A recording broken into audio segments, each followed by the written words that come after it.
Welcome to the Soul Forge, a place of silent mystery, quiet contemplation, and outright mayhem. Join your host, Sean Vanderloo, as he guides you through the adventures of living. Together, we'll talk about life and love, sex and dating, joy and heartache, memories and loss, and so much more. Don't worry, it's not nearly as pretentious as it sounds. Get ready for life, the universe, and everything on the Soul Forge.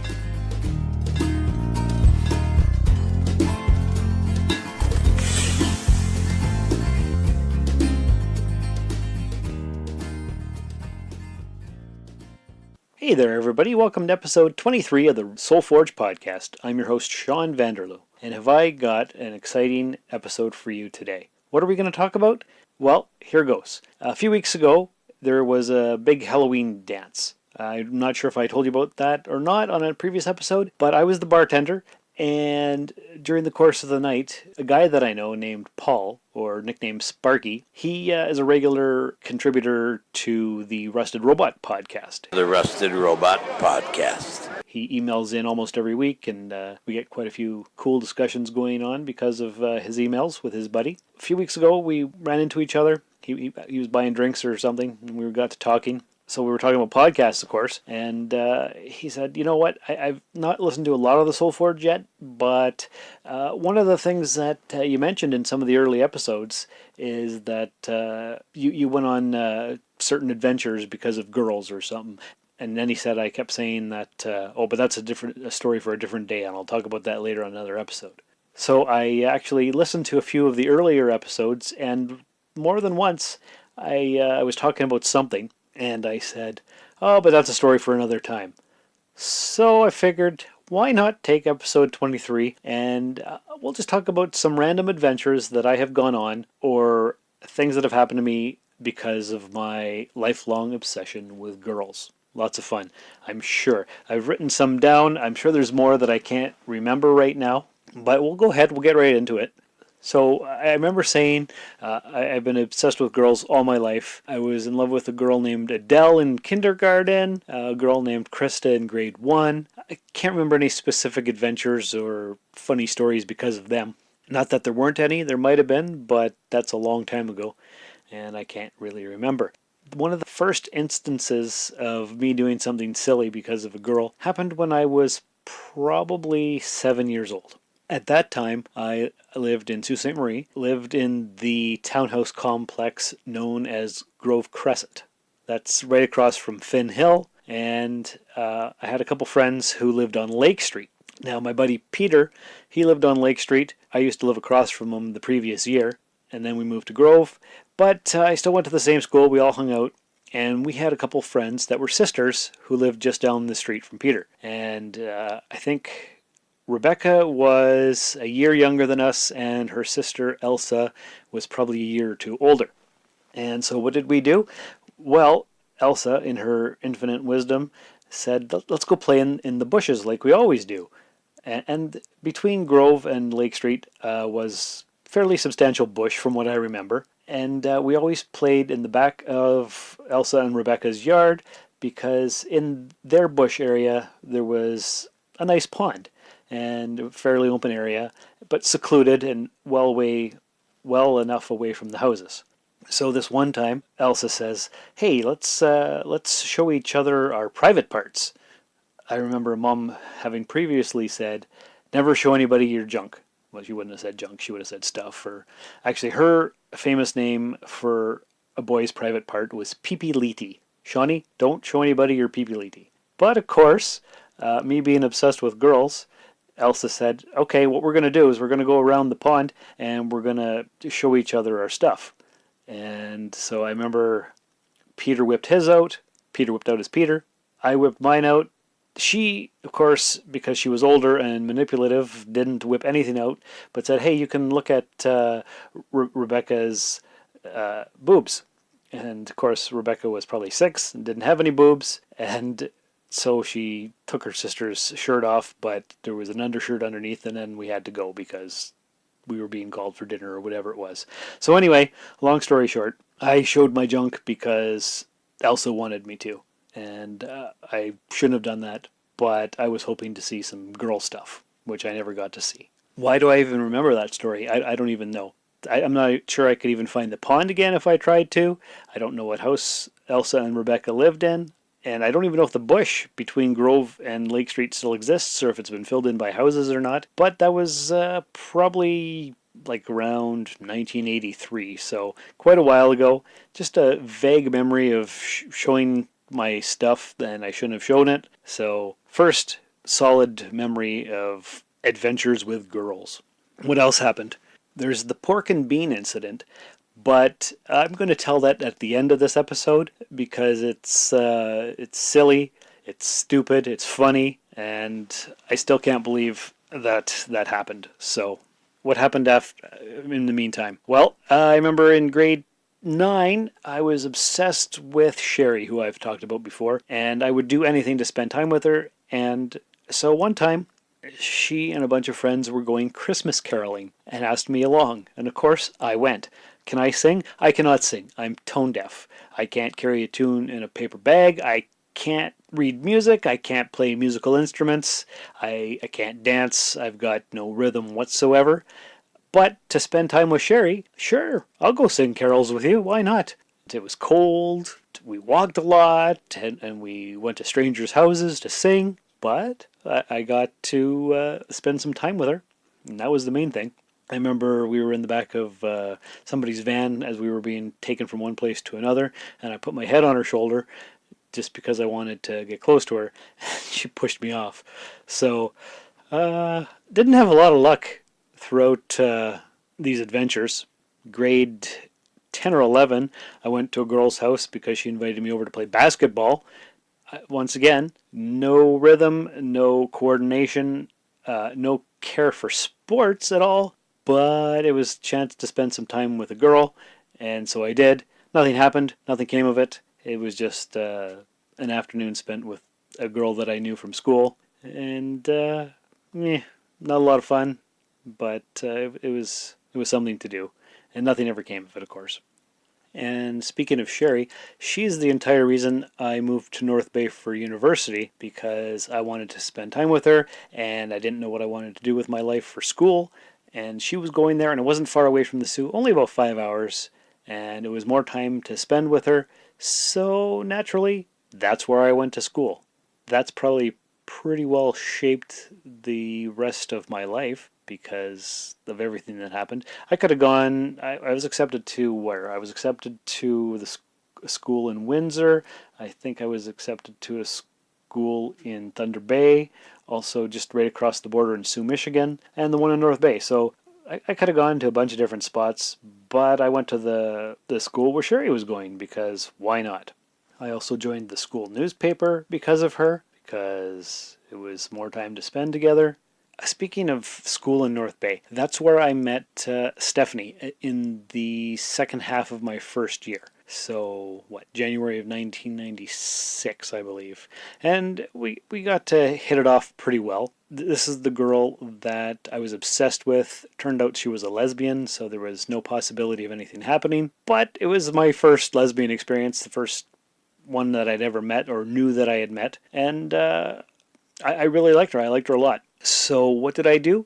I went to North Bay's first Take Back the Night March, and I was the only man there. And Stephanie says, "Okay, you should come. It'll be fun. Stand on the side and march behind everybody, because you're the only guy there, and they might not take to it too well." But I was there. I showed my support. I took back the night with all the ladies, and oh man, that was an excruciating time. A lot of walking, and nobody talked to me. So that wasn't a lot of fun. And speaking of adventures with Stephanie, I'd spend a lot of time with her and her lesbian friends and whatnot. And I'd spend the night at their place. We'd drink and we'd play cards. And of course nothing would happen because they weren't interested in guys. But I'd come home the next day and my roommate Dave would say, "Oh, there's Sean, the action, no action man." I'm like, "What are you talking about, Dave?" "Well, you're always with all these girls, but nothing's happening." And so that was his big joke. And pretty much he was correct. Not a lot of action happening for Sean, which I guess is okay because, well, why is it okay? I don't even know. I guess it has to be okay because that's what happened, and I can't change it now, right? That was North Bay. In North Bay, I met Lynn. This is the one that I met through ICQ, and we ended up moving together. She was in together. She was the first person I ever lived with. She had 2 rotten kids, and we had a lot of fun, actually. We went on road trips. We went to Canada's Wonderland in Toronto. We did all kinds of different things. Came up to Timmins to spend time at her parents' cottage and whatnot. It was an adventure with her. Lot of stress, but she is the reason that I moved to Timmins. So I moved to North Bay because of Sherry. I moved to Timmins because of Lynn. After we got here, it didn't last very long, and I met Trish. So Trish is the reason I stayed in Timmins. So what is this telling you guys about me? Thinking back on all these adventures and whatnot, I pretty much just follow girls around to spend time with them. Because, and I don't know if that's a good thing, a bad thing, an indifferent thing, or what it is really. It's just my personality. I like to spend time with girls, and I give up my better judgment to do things with them. I've read poetry at poetry readings because of girls. I've joined drama classes because of girls. I think I even joined Air Cadets when I was 12 because a girl from my class was going there as well. So anything that would allow me to spend some time with girls, I would do. I remember playing Spin the Bottle when I was probably, say, 11 or 12, and we didn't even have a bottle, and it was a hairbrush or something, and we didn't even know what we were doing. I think it ended up being Truth or Dare or something, and nothing exciting happened, but why am I even telling that part of the story? I don't even know. Just random things that would happen because it was time to spend with girls. Here comes the pork and bean story. Okay. So, as you know, my mom married my stepfather, Cannon. His name was Doug, but of course he thought he was a biker, and his nickname was Cannon. Now, he had a couple of friends named Cindy and Trevor, and when Mom and him got married, we met all his friends and whatnot, and Cindy and Trevor had 3 girls. Nicole was my age. I think she was like a week and a half younger than I was, and then I think the twins were maybe my brother Curtis's age, so 4 or 5 years younger than me. So anyway, turns out I was obsessed with this Nicole girl. Why was I obsessed with her? Well, she was pretty, and she was blonde, and she was tall, and she was one of the cool kids, and she was kind of dangerous, and I don't know. I was, how old was I? Would have been maybe, well, I think they got married in 84, so I would have been 8. So 8, 9, 10, we would have hung out with Cindy and Trevor and the kids and whatnot. There's 2 stories with Nicole. First one is that one time Cindy came over to visit my mom, and I came out of my room and I said, "Hey, where's Nicole? Why isn't she here?" And Cindy says, "Oh, she stayed at home, blah blah blah. Why don't you write her a love letter?" Because everybody knew of my obsession with Nicole. So of course I did. I wrote a love letter, and I can't remember what happened because of it, but I know they all got a pretty good laugh. I wish I had that letter. I wish I knew what it said, but I don't. But I think Nicole made fun of me for it the next time she saw me. But the main story with Nicole and how I am manipulated by my emotions and affected by all these strange different things. I think Nicole was turning maybe 9 years old. I can't remember exactly, but it was her birthday party. And we were over at their house, and what I had to do, or what we were doing is we were going to have our dinner, and so what I wanted to do was have the same thing that Nicole had on her plate, because I wanted to show my affection for her by matching with what she was going to have. Kid logic, doesn't make any sense. I don't get it. But for whatever reason, I had to pick my dinner first. I picked what I thought Nicole would like, because that way we would match. we could talk about having the same plate, and everything would be great, and she would love me too. So anyway, I picked a bunch of stuff, and then I picked pork and beans, because I used to love pork and beans. They were one of my favorite foods. Then it came time for Nicole to pick her food, and she picked everything except for pork and beans. And I said, "Oh, how come you didn't pick pork and beans?" "I hate pork and beans. I think they're disgusting. I don't like them at all, and I'll never eat them in my entire life." So I'm like, "Oh, okay."